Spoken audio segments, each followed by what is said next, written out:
International sanctions imposed on Russia for its invasion of Ukraine have opened a new front in the Ukraine war, an economic one. Moscow is now trying to curb inflation and maintaining the value of its currency, ruble, while European countries are discussing the possibility of stopping their purchase of Russian hydrocarbons.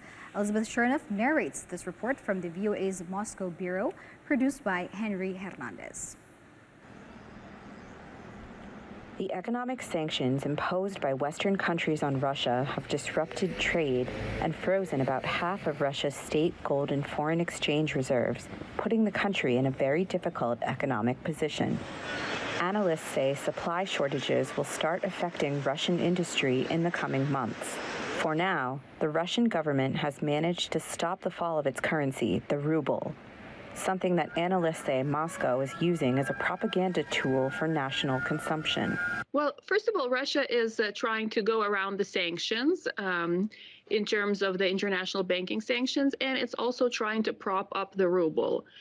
Part of it, I think, is also an effort to show the domestic Russian public by Vladimir Putin that he is still in control, that he can make the ruble a desirable currency, because let's remember the ruble fell quite dramatically, and that he can still set the terms. Russian banking authorities, under intense pressure since Russia invaded Ukraine, have warned from the outset of difficulties to come, a scenario of inflation and shortages that could intensify in the coming months. In case of a negative scenario where inflation will stop slowing down and start growing, our monetary policy will aim to slow it down.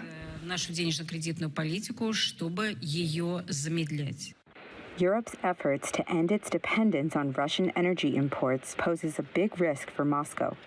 Only recently considered impossible, ending that dependence is now closer than ever to becoming a reality. I think they can phase out Russian gas in a year or two. I think that's certainly feasible for every country within the European Union, and for a lot of countries it's feasible to make that decision today. Russian actions in Ukraine have caused it to be politically ostracized by other countries. The following months will determine if Moscow also becomes economically isolated.